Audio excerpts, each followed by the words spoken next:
Yes, thank you.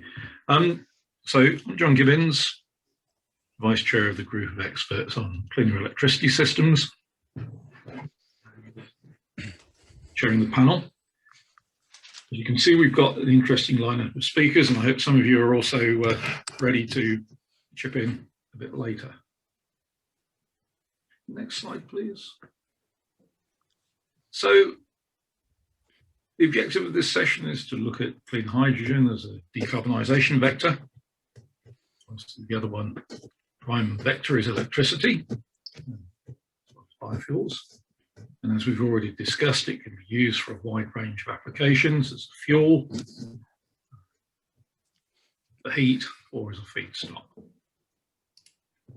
So one of the questions is, how can hydrogen help achieve a clean and secure and affordable energy future and decarbonise a range of sectors? Next slide, please. So hydrogen can support applications which account for around, previous slide, please. Yeah, account for around 60% of emissions. That's not to say it will necessarily be the only vector used in those sectors, but it shows the range of potential applications. So power generation, which we're familiar with, some sort of buffering role for intermittent renewables, transportation, which we've heard about, heat and power for buildings, very variable demand across UNECE countries, but some countries really need an awfully large amount of heat, with demand rising very rapidly over quite short periods. People like myself and others in the audience who can hear nothing from the vapor discharge session. Sorry, is somebody saying the audience can't hear? Okay, John, I can hear you. Yeah, okay. We can hear you well.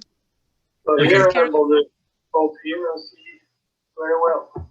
Okay, thank you. I just thought I heard somebody say they couldn't hear. And then obviously industry energy and some applications which it's hard to imagine being able to decarbonise without hydrogen, and also as a feedstock, some as a conventional feedstock and some as unconventional, I think, for new applications. So that's just a very general overview, setting the scene.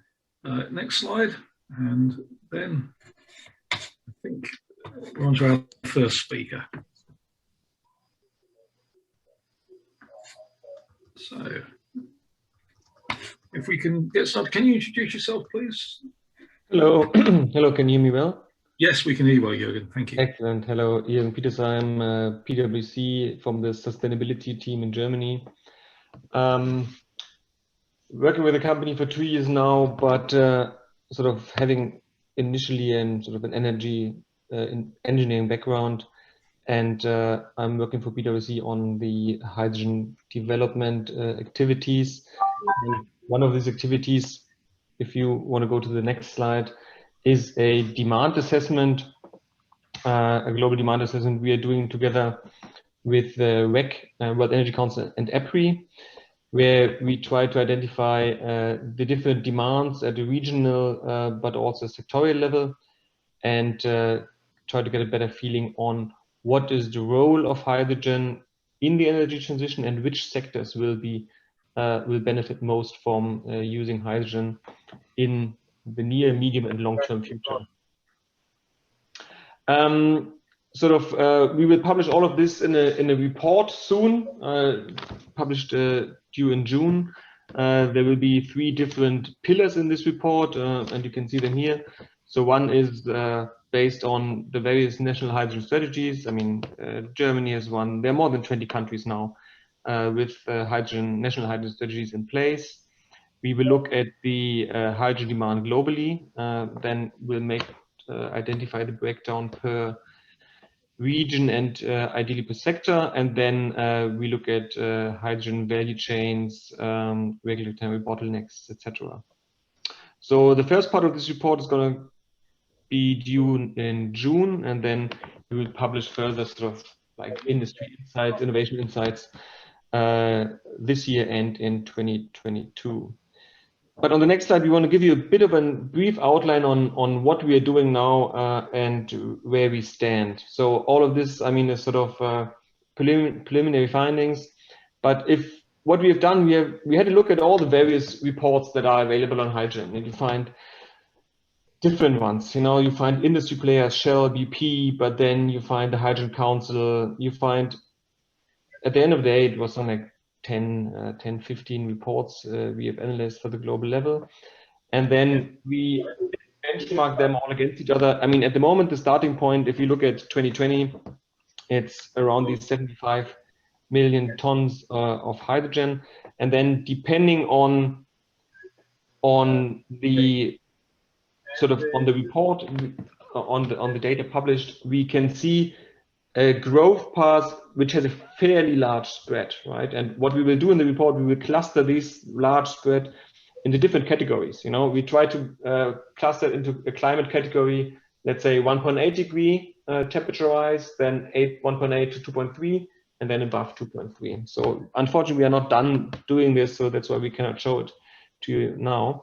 But what becomes already clear now is that all of these reports agree that for the next, let's say, 10 years, so throughout this decade, we will see a limited growth through niches. So, and that makes sense because what we see at the moment is we see pilot projects being set up, pre-commercial plants being set up to provide learnings throughout the different industries. You know, these industries they were mentioned before. It's the transport industry, because particularly for long haul, energy intensive applications, we will need hydrogen.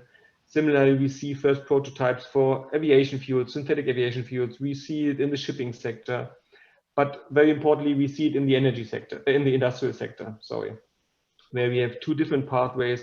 We follow the, let's say, energy demand, so high temperature energy as you need for glass production or in the steel production.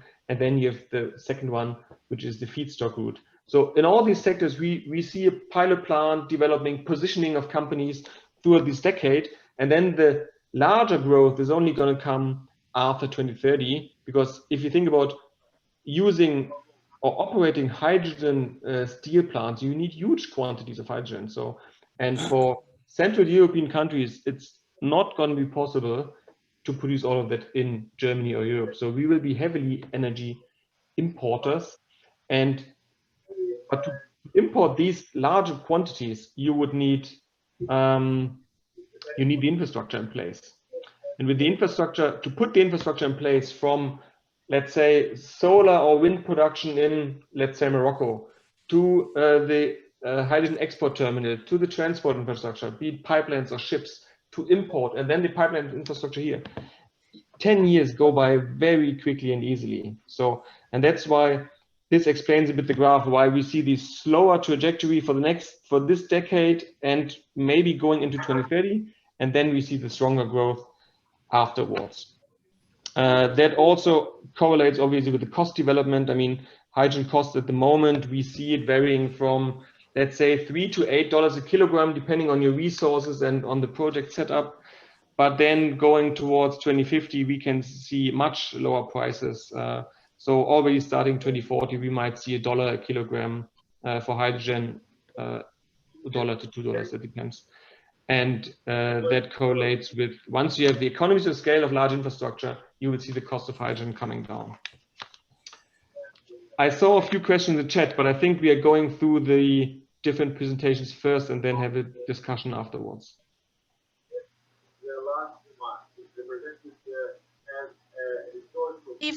If John agrees, maybe this is really a direct question to your analysis. I would suggest actually to answer, and maybe Nigel would like to come in. Sorry, John, I just wanted to react. Yeah, sure. Absolutely. Yes, I couldn't hear the speaker very well. Perhaps you could speak up a little bit. You can't hear me well. Okay. No, I can hear you, Jürgen. Sorry, I couldn't hear the question very well. Okay. I think there was a question in the chat. So.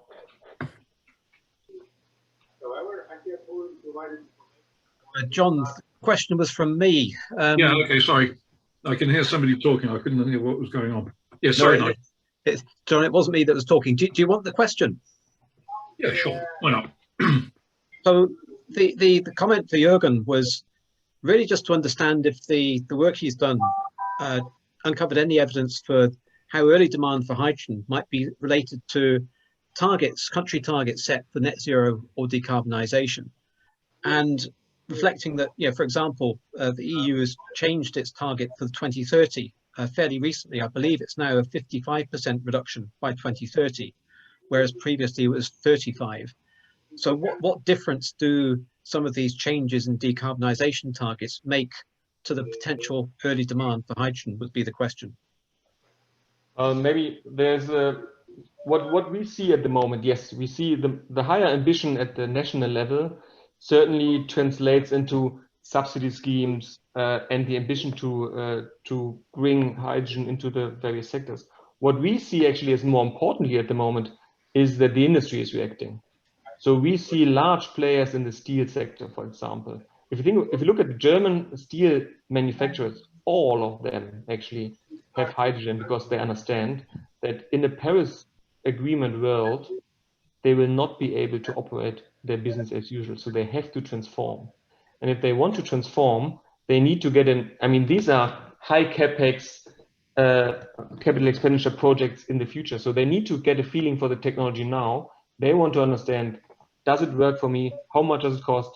Who are the suppliers in the future? Where can I source the hydrogen from? And they are all looking with their net zero target in mind because they know that they will have to be net zero to have a future market. They sort of like a reverse engineering. They back calculate and say, okay, I need to start building a pilot plant now to get understanding. I need to build wind farms now to operate my own electrolyzers.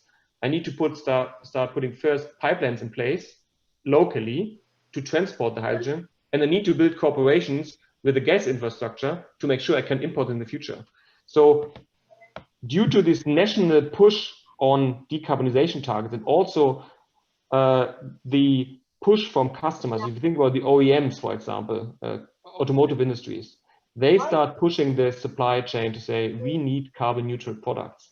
And that translates directly back to the steel industry. They say, no, oh, damn it. If we want to keep them as a customer, we have to act. That's what's driving the market at the moment, I feel. That's great. Thanks, Jürgen. Thanks, Jürgen. No worries. Can somebody please mute their microphone because we're getting some background noise. Thank you. Carry on, Jürgen. Very good. Yeah. So that was the short summary. I heard we have 5 minutes and then we go to the next and we have a discussion afterwards. Yes, if there's any very quick comments, we'll take them. Otherwise, we'll move on to James. If I may, Mark Howitt here. Jürgen, you mentioned that by 2040, there may be the cost of hydrogen may be $1 or $2 per kilo. How does that compare per joule with natural gas? That if you produce the hydrogen from natural gas without the carbon pricing, it costs you $1.50 at the moment. So you would be well below the use of gray hydrogen at the moment without the additional costs of carbon on top of it. But that cost of natural gas of $1.50 is much more energy than $1 per kilo of hydrogen, because natural gas has 4 hydrogen molecules. Sure, but if you think about the product, so you produce your gray hydrogen at $1.50 a kilogram, then you would be with $1 per kilogram of green hydrogen, you would be below that cost base if you compare it at the hydrogen cost level. Make sense, or did I? Thanks. There's been an answer to it in the chat, which is very useful. I think that it's a very important question that should be answered in any paper because it affects directly the cost of the energy transition that we're proposing. Because if we're proposing an energy transition that's more expensive than today's energy system, there will be a lot of pushback. If we can provide this at the same cost or less, then it will be very acceptable. I got the question wrong. Yeah, well, so it's this $1 kilogram. You mentioned, okay, in the joule per natural gas. Yeah, sorry, I thought you meant the cost of producing natural hydrogen from natural gas versus using the electricity. So thanks. Who commented? Nigel Holmes commented. Thanks for that.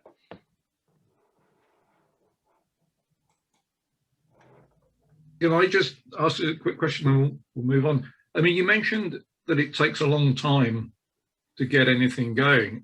I mean, you think that means that we already pretty much know what's going to be happening in 2030, or how much do you think there is up for change in that time? Yeah, well, not anything going. So to put, if you want to import larger quantities of hydrogen, and I think we can all agree that we don't in Europe, Central Europe, we don't have the land available or the renewable resources available to produce hydrogen, then to put the infrastructure in place takes time. If you think about building a large gas pipeline from the idea to operation, it's 10 years. You know, you have 5 years of planning, you might have 5 years of putting the hardware in the ground. So, and that time lag, I mean, you cannot see a significant growth without the option to import hydrogen, because if you are a steel operator in Germany, you would just simply not get the quantities of hydrogen you need to operate a full-scale steel plant. And the other thing is, even if you wanted to, if you start building it now with all the permitting, you will be 2030 before your plant is actually online. So that's what I think is limiting growth at the moment, and that's why I said this decade we will see the growth through niches. You know, we see communities and decentralized industries building first plants, and that could be not tiny. It could be 100 megawatt, as proposed for Hamburg at the moment. But I think before we see the significant growth in hydrogen, we will be in the 2030s, because we have to put the infrastructure in place first. Yeah, okay, thanks. That's a very good clarification. Okay, so James Carton, do you want to move on and tell people when you want the slides moved?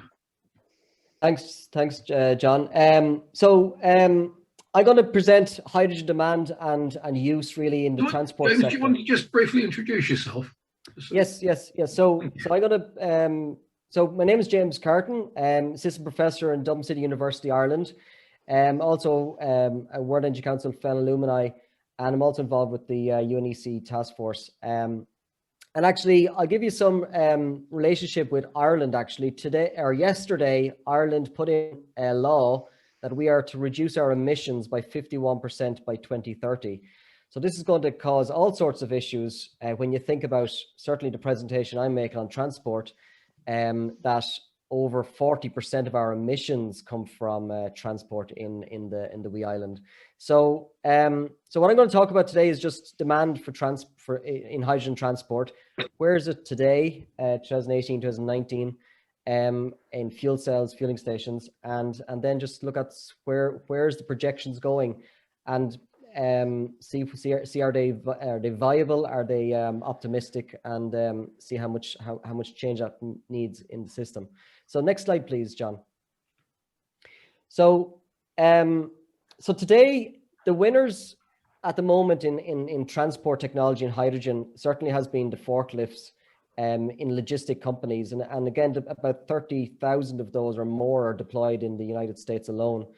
The second one, which is certainly mature at this stage, are buses, and then maturing all the time are different classes of buses, so into single deckers, into double deckers, and then to double deckers into coach buses. So they're always evolving all the time. Heavy trucks have kind of had a slow start, but yes, they're coming online as we speak, and also then in relation to logistic vehicles, which we smaller trucks, are also coming online. Passenger vehicles have had a slow start, and because of the advantage of hydrogen for passenger vehicles, it's more of a push for industry rather than a pull from actually the applications, which the others seem to have been getting that pull. And so where in the world is a good for deployments of hydrogen? Well, the Asia Pacific, Japan, China have definitely developed a lot of deployments of fueling stations and hydrogen within transport. And then America's is getting on quite well, but state specific, specifically California, for example, little bits in Ohio, etc. And then Europe's been getting on quite well with deployments of fueling stations and transport. So today, if we just go the next simple block should come on there, thank you.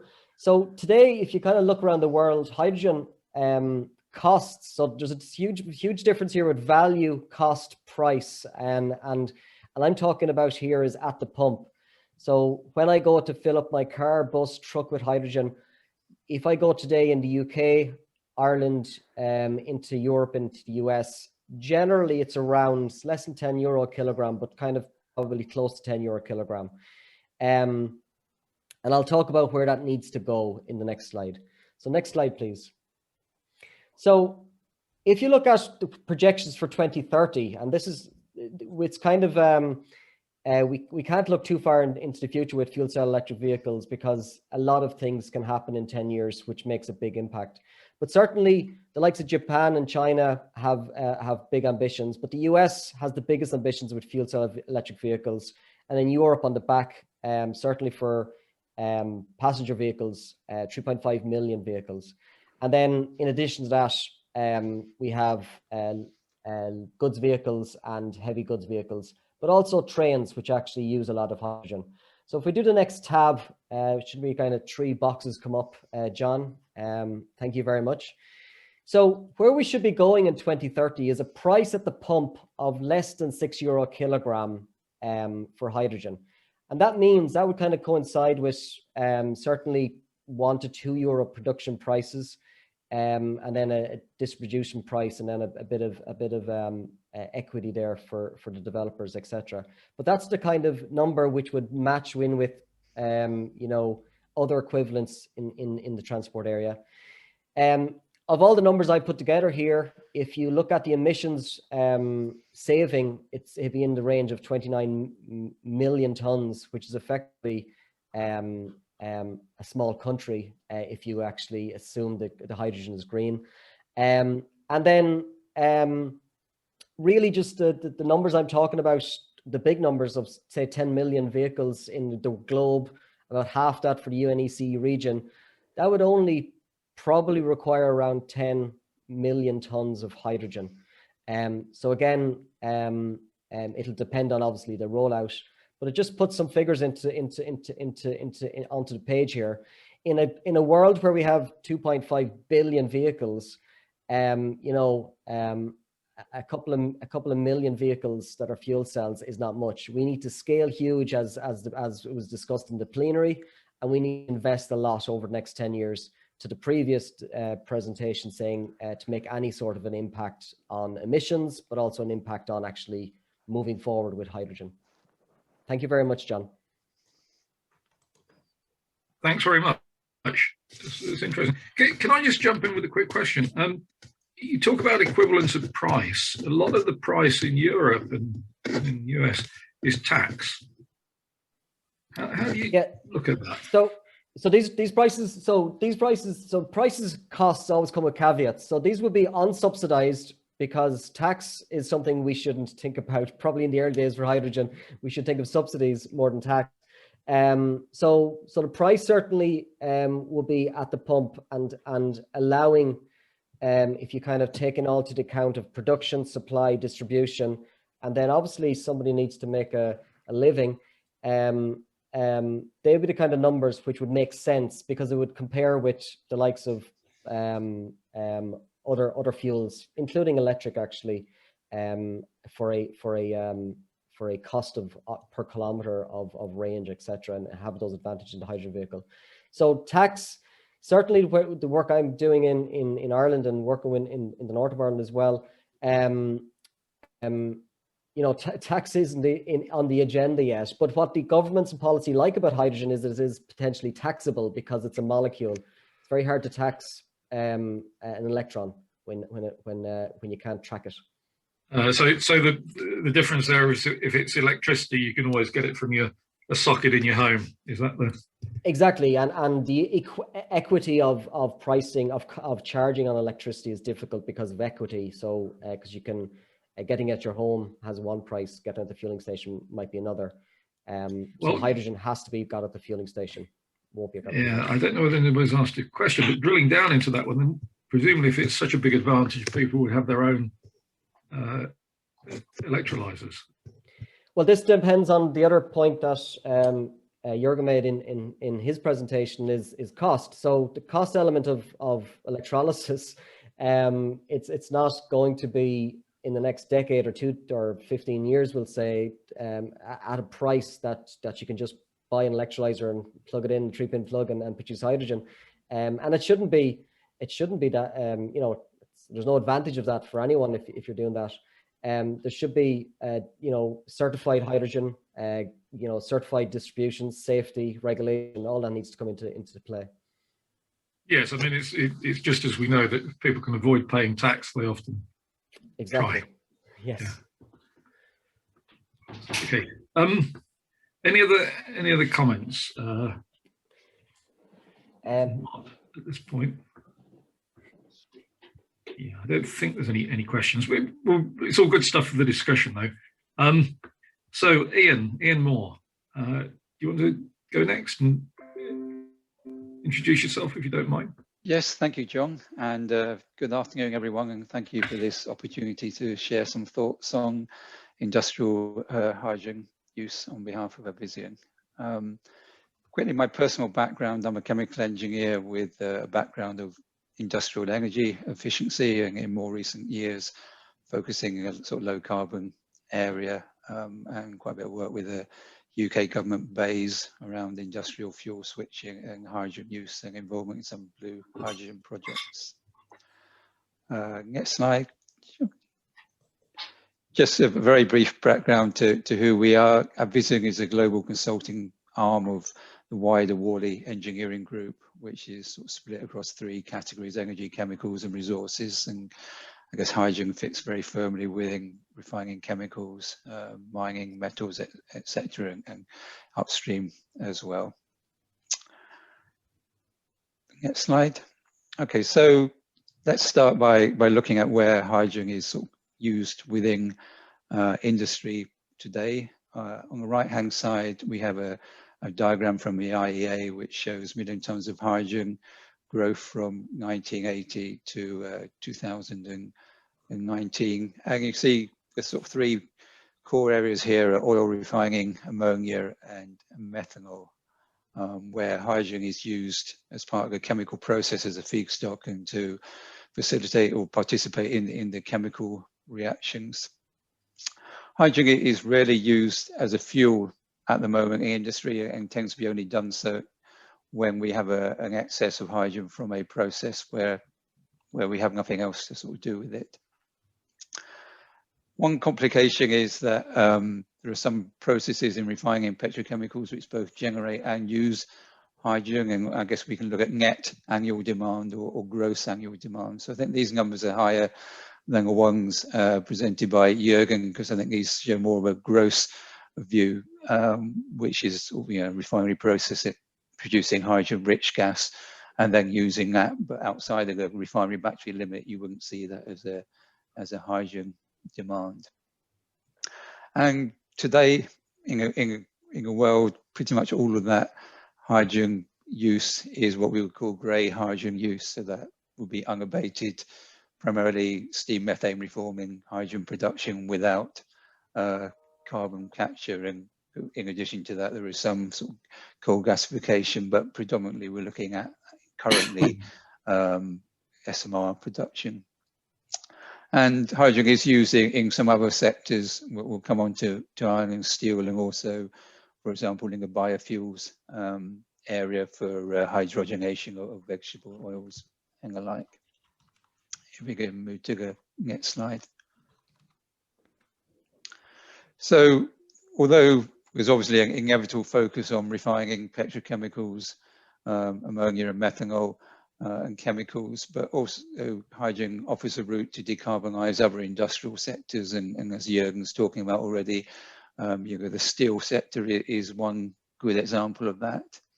It's important to note there are two different process routes to producing steel, which are quite different. On the left-hand side, we have a sort of blast furnace basic oxygen route, where we take coal, produce coke, and that is a sort of primary fuel and feedstock for the ion reduction process.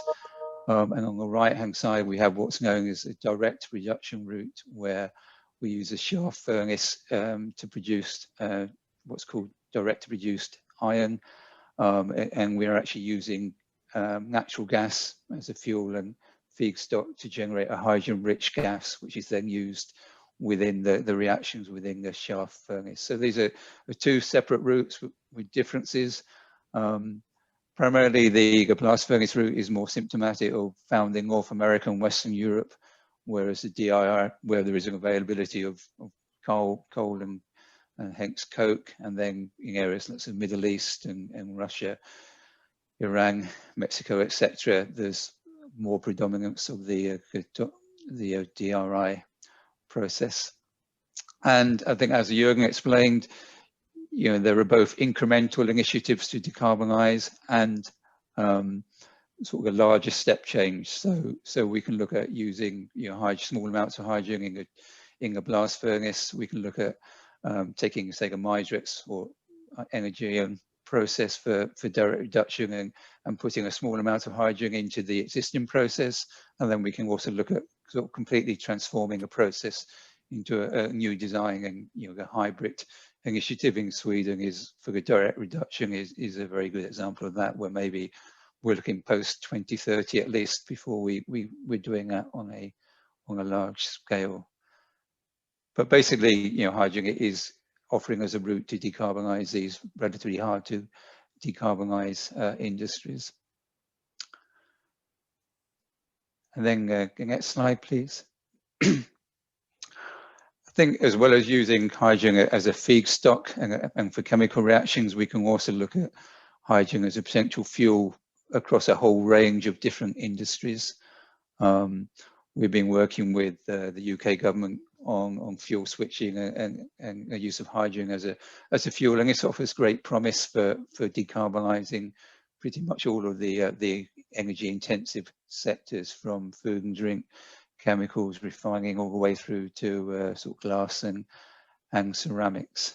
In this environment, particularly I guess around blue hydrogen production, it also offers an opportunity to centralize carbon capture and storage, because something like a refinery or petrochemical plant might have 15, 20 different heaters, and rather than trying to capture CO2 for each one of those stacks, we can actually decarbonize the hydrogen through carbon capture and then use that as a fuel and keep those same heaters and boilers with some modifications and capture the hydrogen, or sorry, capture the CO2 from the hydrogen production centrally.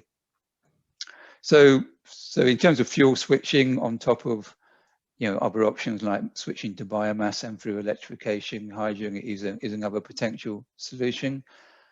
I think, alluding back to an earlier question about pricing, at the moment this is a less attractive option for industry because it knows, for now, in the short term at least, you can be switching from a cheap fuel such as natural gas to a more expensive fuel, and until, I guess, with regards to blue hydrogen production, as the CO2 price goes up, there is a point at which there's a crossover with the unabated sort of SMR production.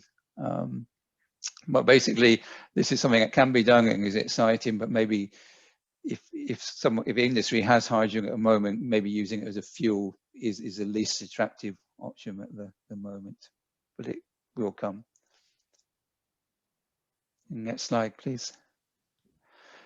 So if we start to think about, you know, the different trajectories for implementation of hydrogen across the different industries, and, you know, we talked about transportation and obviously heat and power in buildings in the commercial sector, and the heat pump and as an industry feedstock. This graphic comes from a hydrogen council and is a sort of pathway to hydrogen competitiveness. But if we look at the sort of time horizon 2020 to 2050, you can see at the bottom, most of the sort of faster transitions resolve are in the industries where we're looking currently to, well, we're using currently hydrogen as a feedstock. So I think the refining of petrochemical, the steel industries are very good areas for potential early adoption as we got the learning curve, and we incrementally use hydrogen in those industries, and then we broaden out. Transportation has time to catch up, and the other industries have time to catch up. And then we're likely to broaden out in that direction, which is really why the industry picture is very important at this moment in time. Next slide.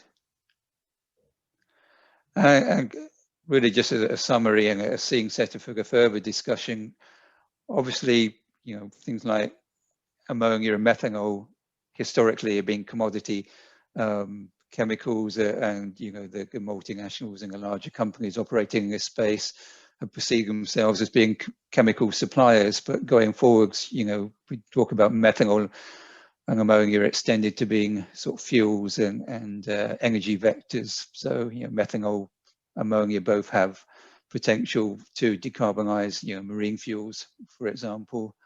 Ammonia, we're seeing people, the larger companies, thinking about exporting ammonia from the Middle East to Japan and China, and to using that as a fuel in power stations. So in that way, we're looking to use ammonia, particularly as an energy vector, alongside good competition of shipping hydrogen long distance, or even the other organic hydrogen carriers. And what we're really seeing is the business models of these companies are changing. They're no longer thinking themselves as chemical suppliers. They're thinking themselves as a much wider market which is being built, and that's where we're seeing a large amount of investment at the moment, and some very large projects which could come through relatively quickly. So that really, that's just to give a scene on a sort of industrial perspective. Thank you. That's very interesting. I guess there's a few questions in the chat. I think they're questions mainly about hydrogen supply. I'm sorry, I'm trying to work out. I think we've got a lot of comments for the transport discussion. I'm not seeing many comments directly on industry. If anybody's got a comment, particularly on the industry, please put it in the chat just so I can be clear. I've got a question on this use of ammonia and methanol. Do you think people will use ammonia in particular directly, or will they decompose it to hydrogen when it arrives? Thought on that? I think both are possible. I think there's a lot of research going on, put in both, to be honest. I think maybe if it can be combusted, in power stations, or co-blended with, in a short term with natural gas combustion, then obviously that's the simplest route. But it may be converted back to hydrogen as a fuel. And then on methanol as a carrier, where does the carbon come from, and where does it go? Well, I guess it's looking at green methanol. So I guess in both cases, we're looking at green methanol production and green ammonia. So the methanol could be produced from biogas, or waste to methanol plants. Right. I mean, there is potential to capture the CO2 after combustion of the methanol. Just try and sort of close the CO2. Yes. As I see my colleague Frank is just pointing out that the combustion of the ammonia in coal plants, is a good low-cost, short-term way of sort of establishing the supply chains. Pretty and low the efficiency. the value chain. Quite low efficiency in coal plants, of course. Yeah. Okay. All right. Well, I think if there's no more points on energy in that case, then Yeah, Frank, sorry, you came back on that one better than shutting them down. Do you want to say anything about that just while you on? Yeah, hi. This is Frank. It's one of the things that specifically Japan is looking at. I mean, after the Fukushima disaster, they had to shut down most of the nukes, and then they're more and more reliant on coal, and they've been trying to decarbonize that with biomass, but there is some serious questions with the sustainability of the biomass, which they source from Indonesia and other places. And one of the vectors that they've actually discovered and are pretty ambitiously pursuing is co-firing ammonia in a first stage at very low cost, up to 20%, without changing much.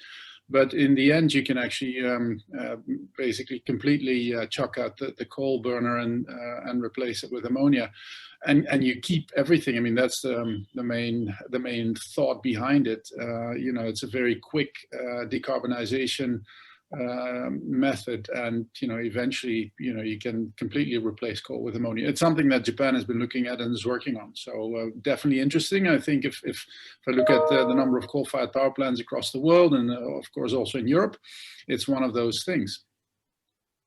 Yes, okay, that's interesting. Yeah, maybe just quickly building on that, what we also see is the use of or the potential use of hydrogen in gas turbines. I think all the large OEMs at the moment are original equipment manufacturers have programs in place to make their gas turbines from industrial machines to large utility machines hydrogen ready. So, and we also see first test plants in place. There's an industrial gas turbine operating on hydrogen in Japan, and there are some activities in Europe as well on studies for hydrogen for power generation in existing gas turbines. Yes, I think a lot of gas turbines are sort of designed to process syngas, so they can already burn a certain percentage of hydrogen. And you're right, they're now looking to sort of push that through to 100%. I think gas engines are harder, but gas turbines show a lot of promise. Exactly, in turbines, yes. Yeah, I mean, you cannot just put 100% hydrogen in, Ian, absolutely. It's a small percentage, and then you would have to look at the gas turbine configuration. With engines, it's a bit different. The configuration is easier for engines. Where are gas turbines on ammonia? I'm not aware of an example, to be honest, but I think the Japanese are working on that, but not yet at full scale unproven. But I think they're working on it. Obviously, the main challenge is the NOx emissions, but I mean that's all technology, and that's work, that's engineering. Okay. And then shifting track a bit, Dennis Hicks had a question about oil refining. Do you want to answer that? You can just, I missed the question. If you could just read it out. Yeah, so Dennis had a question. As the oil refineries react to reduced fuel demand, how is the petrochemical industry expecting to source feedstocks?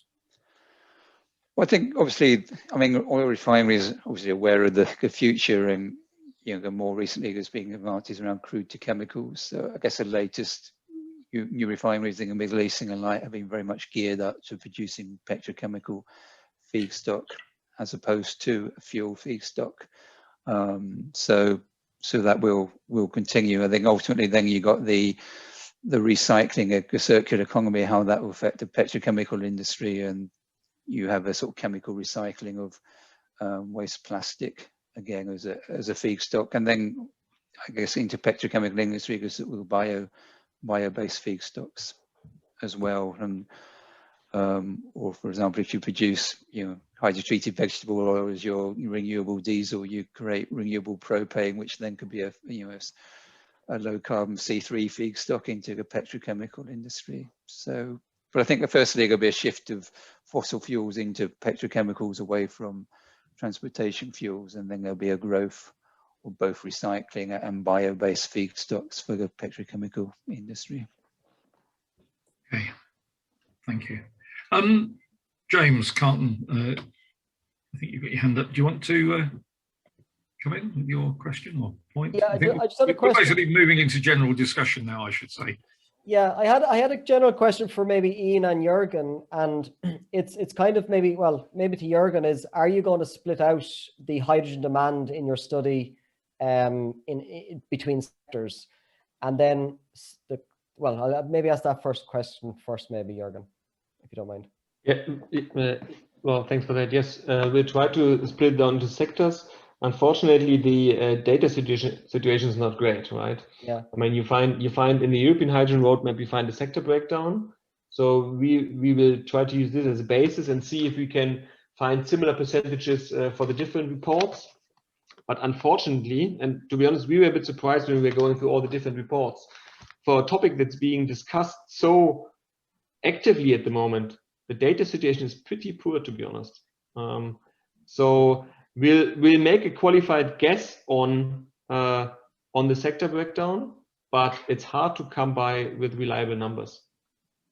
Yeah, I hear you. That's why I asked the question. So, I mean, we had to look at many strategies, right? Also national hydrogen strategies, but even some of the hydrogen strategies nationally, there's not a sector breakdown given, right? So from a sector breakdown, I think the European Hydrogen Roadmap sort of provides the best data at the moment, but that doesn't not qualify for Africa, for example, or for India or for others, right? So this is a indication for a developed part of the world. Ian, just a quick question, maybe to get to spur some interest from the audience as well, is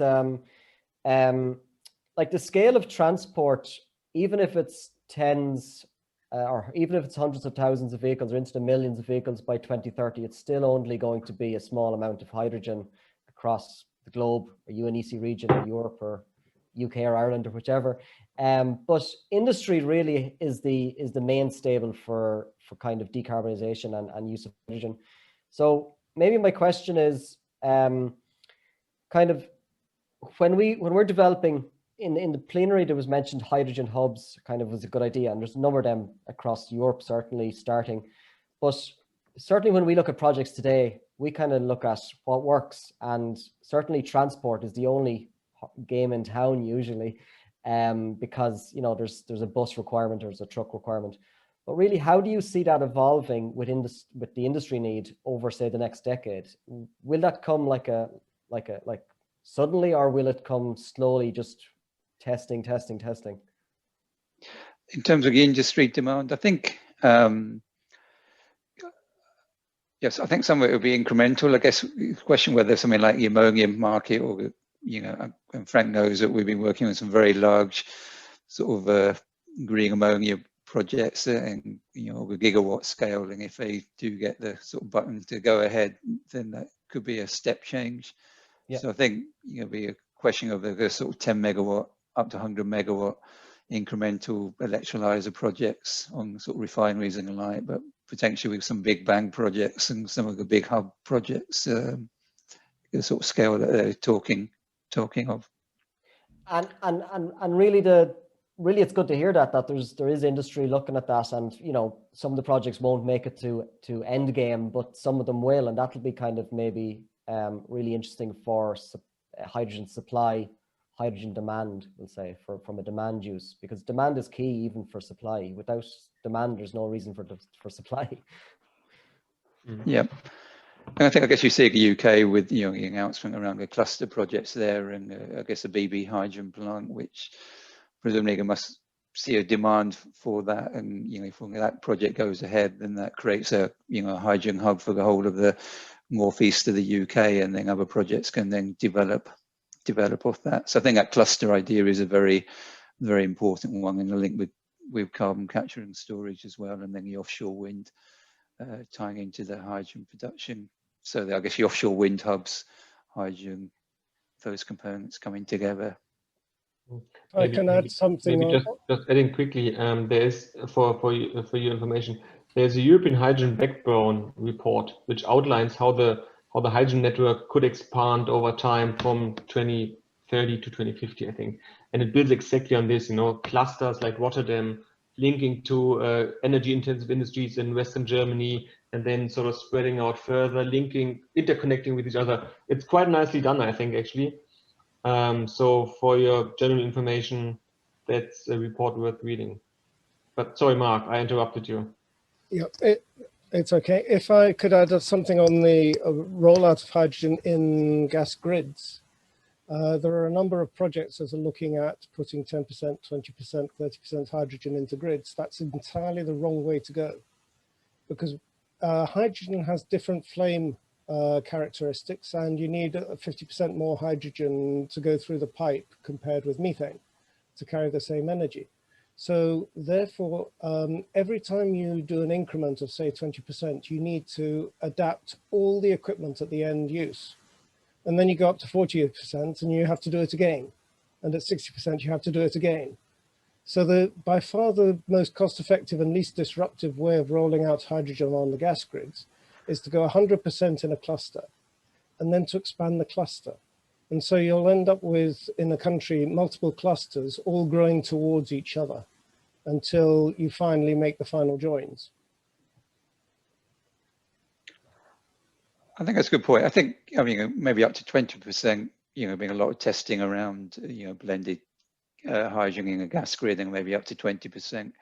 I guess it's sort of high deploy projects, and I guess a number of projects throughout Europe looking at that. So I think there's scope to go within that range. I think you're into the metallurgical issues and whether you can repurpose gas pipelines and not, in which case, I agree the cluster probably makes the most sense there, especially more remote regions.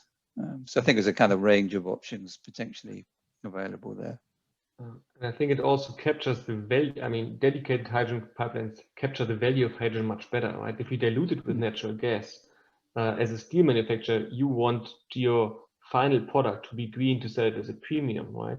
And then you want to pass on this price premium, and you need to be sure that the fuel you're receiving is green hydrogen and not a blend of a certain fraction. Yeah. So it's on the conversion. The carbon saving is what, about 7% with 20% by volume on hydrogen? Is that sort of in this range? Yeah. On the conversion thing, Ian will remember, I remember from my childhood, the conversion from town gas to natural gas of the entire United Kingdom, which was an absolutely massive undertaking and required technicians to go to every single house in the country that used gas, piped gas. And so we don't want to have that happening multiple times. Yeah, I mean, I think in the UK at the moment, the idea is to roll out 100% unless you can add small amounts to the grid with no intervention. But we need to move on. Can I ask Tom Kober to talk and perhaps move on? I think you've got a slide, Tom, so if we can move on to that. Well, so this is Tom Kober speaking from the Paul Scherrer Institute in Switzerland. And I hope you see a slide now. Let me see. Yeah. Just keep on moving forward. Okay, good. And we did some analysis on hydrogen, mainly on Swiss and international markets. And we see that for a successful deployment of hydrogen in the economy, you have a supply push effect and a demand pull effect. So supply push effect comes from the integration of variable renewable energies, and the demand pull effect from the several sectors which need to be decarbonized, and in particular those sectors which are very challenging. And we see that the integration aspects of hydrogen are really key for successful projects. I mean, you have to combine the demand pull and the supply push effects. So you need the low cost electricity, which means you have a low cost generation source. You need to see that you do not pay a grid fee, so this has also legal implications, and that you have an electrolyzer running on a high annual utilization. Then also you have to look at the heat integration to achieve rather high energy conversion efficiency for the hydrogen conversion. And then if you use the hydrogen for the production of syn fuels or syn gases, well, then the question is, where does the carbon atoms come from? So the question is which bioenergy sources you can use or which industrial point sources you have available. And to make also a business case for hydrogen, we think that one needs to make use of all the revenues which you can get from the hydrogen conversion. So also if you have a byproduct, which is oxygen, that you in the end are able to leverage on that and sell the oxygen. And this calls also for a quite important market integration, that in the end the hydrogen economy or the hydrogen consumers or also producers have access to appropriate grid or appropriate electricity markets, access to the gas infrastructure, and can benefit from the high CO2 price on the CO2 market. And I think this is key, and we see that the hydrogen technologies are very design intensive. And that means you have to capture all the components, and we have already talked about what is needed to make successful projects in the near term. And we see that, at least in Switzerland, it's very important that one demonstrates the whole chain from supply to demand in pilot and demonstration projects. So really to illustrate the whole chain and the feasibility of this. And ultimately, these integration aspects also call for integrated policy approaches. And this we see in our modeling that we do at Porsche Institute. So you need to coordinate policies across different domains on the supply side and also on the demand side, that in the end, the hydrogen can really leverage on the different markets to become competitive. So that's my input on the importance of the integration for the hydrogen deployment. Okay, thank you very much. Can I call on Alex Cashin from Energy to make a contribution, please?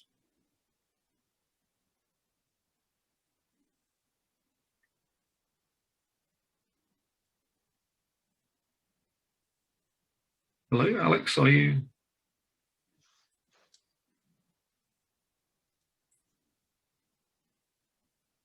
Hi, John, it's Eva speaking. It seems that he's not on the call anymore. Yeah, okay, I was checking through. Okay, all right, Nigel Holmes, you had a comment booked. And I see, John, also Richard Burrs had some comments in the chat. So maybe if Richard would like to take a floor, I don't know if you can see it in the chat. Yes, no, I can see that.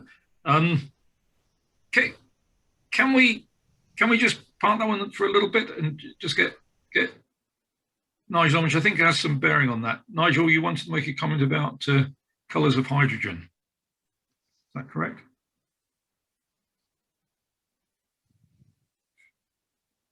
Is Nigel not on as well? He was on earlier. Yes, it is true. Nigel was with us well, earlier. I can see Nigel in the list of participants. Can you unmute him? I definitely can try. I don't have full power, but maybe to recall the question that Nigel sent us was, is there a preference in customer demand for low carbon hydrogen, so blue versus green hydrogen? This is what we received from Nigel through registration. Yes, Nigel is here. I will try to unmute him. Okay, I think Nigel can talk now if he wishes to talk. Otherwise, so anyway, so Richard, this also the reason I got that one, Richard Burst, you asked about social acceptance. I mean, how to reach social acceptance for CCS? Is this basically how to get social acceptance for? I guess the term is blue hydrogen. Yes, I think this was a question which I asked for when I was registering for this meeting, but in this also I have another question here, which I asked in the chat, and Ian mainly, and where do you see research demands for the production of green methane and methanol and also synthetic fuels? because of course there is already the production, but is there something which has to be improved, or is this well established already? I think in terms of the sort of blue versus green debate, I think from an industry's perspective, then it's all low carbon and hydrogen, and obviously different players in the industry where they come from have views on that. I think maybe at a policy level or a social acceptance level, there's more of a debate versus green or green versus blue. But I think at an industry level, you know, it's really down to the numbers and carbon intensity values. I would disagree that blue hydrogen is as low carbon as green hydrogen, because carbon capture technologies are not 100% efficient. And the closer you get to 100%, the more expensive and inefficient the entire process is. So therefore, there will always be emissions connected with blue hydrogen. And there will need to be offsetting negative emissions, and offsetting negative emissions are always exceedingly expensive and difficult, certainly above a certain scale, because we can only reforest so much of the planet. So what happens if you're making hydrogen from biomass with CCS? If you can do that, then that's absolutely fine, but there's only a limited amount of biomass available to be made into hydrogen, because so much of it's needed for agriculture and wood-based industries and paper and things like that. There are extreme limitations on the negative emissions that can be created in this planet, which don't seem to be recognized in it. So therefore, blue hydrogen does have a huge penalty.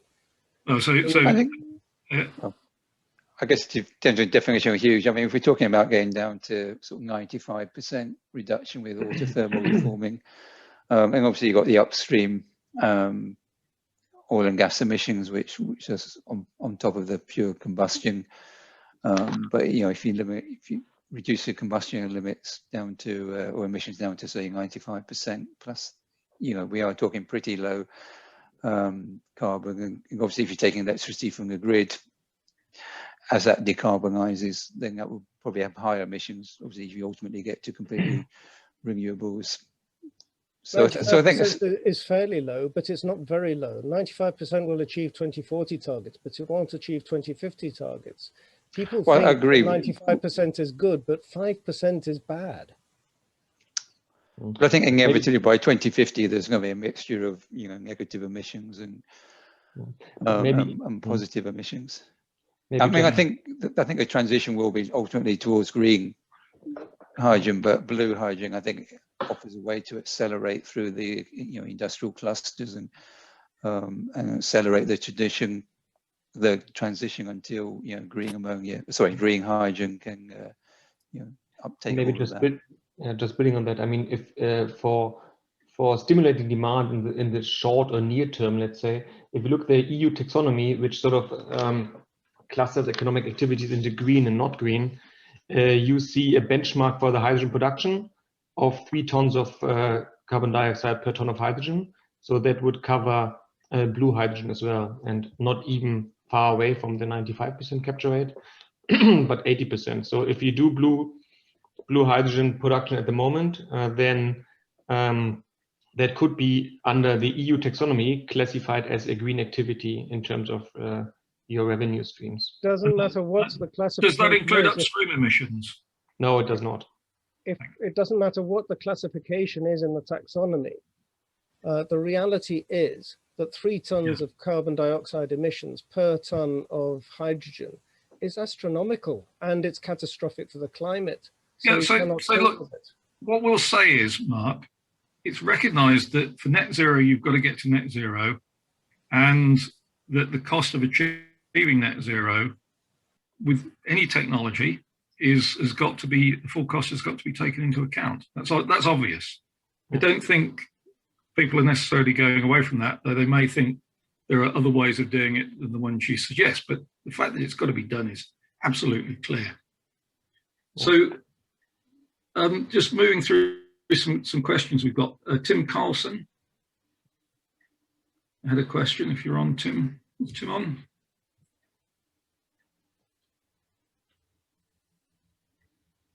I don't see Tim. Yeah, Johnny, if I can help and step in, I'm afraid that yes, people who send questions now, some of them are not on our call, but I noticed that we have Jamie Spears who raised his hand, and now Sergio Robo from Moldova raised his hand. So, maybe if you want to invite them, Yes. and thank Let's you. invite James first. Hi there. It's actually a follow-up comment on the carbon intensity of hydrogens. And so, John, if you're trying to get away from that topic, then go to somebody else. No, I'm not trying to get away from it. I'm just saying that obviously if you've got to get to net zero, you've got to get to net zero. Yeah. No, I agree. My point was going to be that I think we do need to focus down, as I think Jürgen was saying, on the carbon intensities of hydrogen molecules and get away in somewhat from this slightly false dichotomy between blue and green. Because it's quite possible to make green hydrogen that has, when you account for full life cycle emissions, quite significant CO2 emissions itself, because of course, until we've got an entirely decarbonized energy system, it's quite hard to make wind turbines or solar panels without emitting it somewhere in the supply chain. Those emissions are locked in for some time. And if you don't put those assets somewhere that it's a very efficient place to make energy, so if you put those solar panels in the UK, or if you put those wind turbines somewhere that is not optimally windy, then you exacerbate that problem. And then you have an electrolyzer, which is also not 100% efficient, so you exacerbate those emissions again. So I think we just need to keep our eyes on the carbon intensity full stop, and not whether it comes from a methane molecule or from an electron in an electrolyzer. Yes. Okay. That's certainly, I think we can certainly make that point very clearly, that you have to be very rigorous about the full emissions, but there are many options. Okay, sorry, who's the other question? I'm sorry, I'm not sure I can see the hands very easily. Sergey Robo. First of all, just one moment to introduce myself. I'm Sergio Robo. I'm coming from Republic of Moldova, working at the Institute of Power Engineering and doing long-term energy modeling for the country for policy decision making.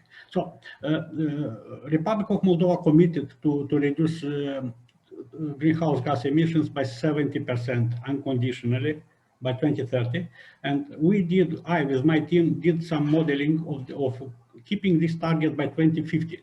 So, and the result it is that to achieve this target, to contribute to Paris Agreement, we need to switch to massive electrification of the country by stopping a little partially burning fossil fuels, mainly gas. So, and the solution for this, it is massive implementation of renewable energy sources, wind and solar. And thanks for raising this discussion about using hydrogen production in common with renewable energy, which are intermittent energy sources and have a huge variation of production during the day. Even wind can produce from 0 until 100% of capacity, and we need some backup production, like we speak now about hydrogen. So my key takeaway from this discussion, it is that if we when we speak about two level of using of hydrogen, today use and future use, and when we speak only about future use of hydrogen, of course we do expect this hydrogen to be more expensive. Of course, because the target, it is to have the cheapest energy source of future energy source in the future, having the upper bound of emission reduction, so without emitting CO2. And having this condition of achieving target, it is not always comparable with least cost development or least cost electricity production. It is even contradictory. So we have to pay for carbon reduction. So this is number two. So number one is hydrogen is for us. It's a future energy form. And number two, financial or cost aspect are not comparable with CO2 targets, because this is something which contradict each other. And of course, such small countries like Moldova, we speak about 300 megawatts of installed capacity and importing 80% of electricity. The discussion of today, it is very important, and thanks also to our colleagues and to all participants. And I would like also to mention once again our colleague from Ukraine. And we will be happy to exchange experience and keep discussion on this subject. And thanks again to UNECE to keep a common platform for discussion on this subject, because we all have the same target to achieve 2 degrees Celsius by 2050. And it is very good to have a common platform for discussions to keep working together. Thank you very much for this time. Thank you for those comments. Just bearing in mind that we're getting near to the end of the session, and we would like to identify some sort of overall conclusions and unifying aspects. Yes, thank you. Could you go on to the next slide? And we've got a starting point, a straw man, for some key takeaways. I think we can immediately add some others. Ivor, are you able to edit this in real time? Can you come out of presentation mode and do some typing? Oh, great. Yeah, Walker will help us. Thank you, Walker. Thank you. So just going through these points, I think there is one point immediately to add, which is that the full carbon footprint of the hydrogen is extremely important and must be assessed and brought to net zero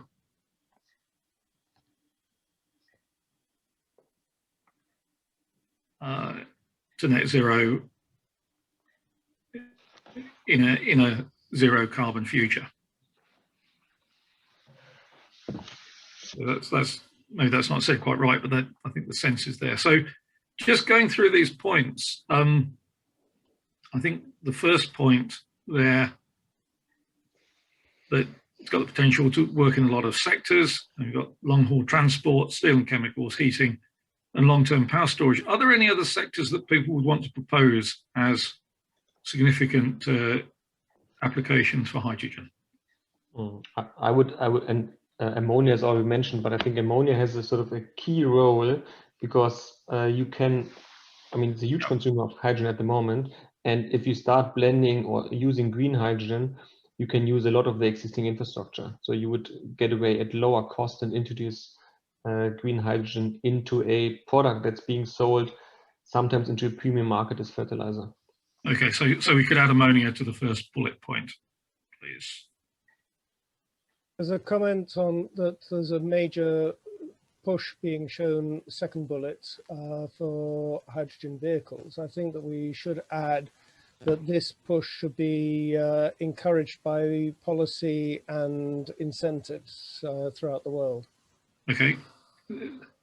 I mean, there was also the key point that even that many hydrogen vehicles was not a large amount of hydrogen and CO2. I think that also came up a few times. That's correct, and the problem is there isn't enough lithium in the planet for the vehicles of the world, and yet if we roll out a critical mass of electrical infrastructure before we've rolled out a critical mass of hydrogen infrastructure, we might be running the entire planet down a dead end. Okay. So just a comment that the 9 million is still a very small scale compared to potential demand, I think, in the second bullet point. Yeah, that's correct, John. Yep.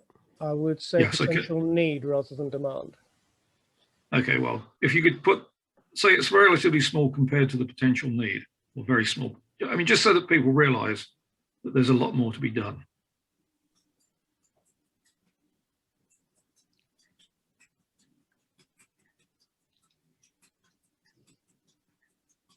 Okay, thanks.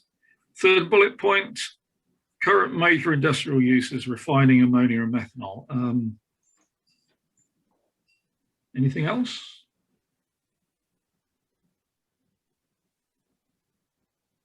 We might want to add that these applications can be catalysts for the hydrogen uptake because they're already needed and they have existing infrastructure in place. So that's the next bullet point, I think, isn't it? Oh, sorry. So the industry is the main adopter, you know, and you could just add perhaps to that, Walker, that as sort of the, you know, using low carbon hydrogen in industry applications can be a catalyst. You think you said, Jürgen, catalyst for future uptake. Was that your? Mm-hmm. That's good summary. Yeah. Obviously, refining will be reducing in demand up to 2050. Of course, I mean, refining is a bit of a critical one because at the end of the day, you want to phase out the entire refinery. Yeah. But at the moment, to get economies of scale and learnings in the hydrogen market, I think it is an application. Yeah. Not in the long term, I'm totally with you. Yeah. So there is work being done on replacing carbon, at least in part, in the processes of steel making and cement making. And I think that we ought to put in a comment on that to the effect that it should be very strongly incentivized. Okay, we'll have a look at some new. Maybe we can just take that bullet point and make just, or split it out into two, that existing applications, the examples, can be catalyst for early deployment. Okay, so this is existing hydrogen applications can be a catalyst for early deployment of hydrogen, of low carbon hydrogen.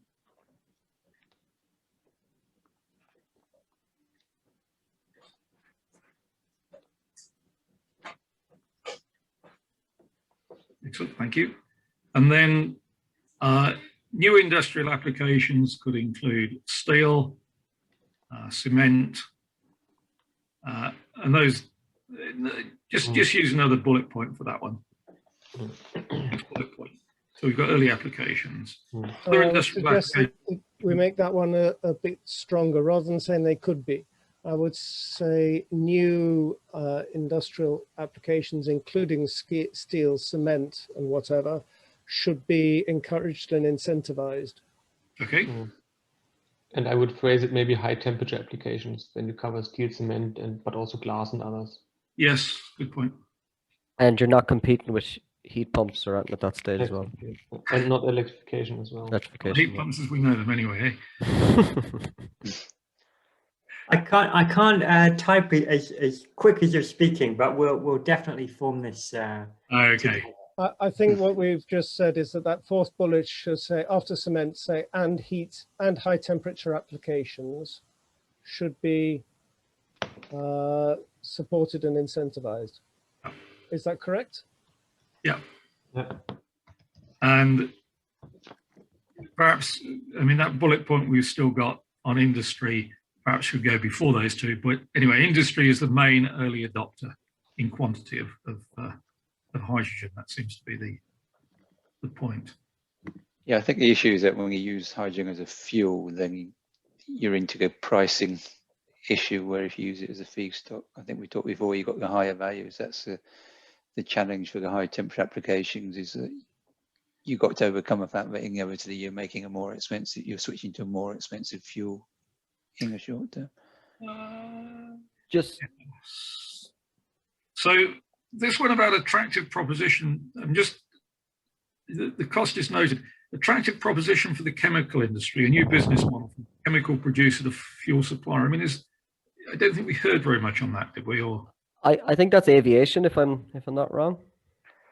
Yeah, I think you have a renewable, synthetic aviation fuel, or you're looking at maybe methanol as a marine fuel. So, or ammonia as marine. And ammonia as a marine, or ammonia as a as a fuel in power station. So probably that one then becomes something like transport, premium carbon neutral transport fuels could provide a new market, and a new business model from chemical producer to fuel supplier.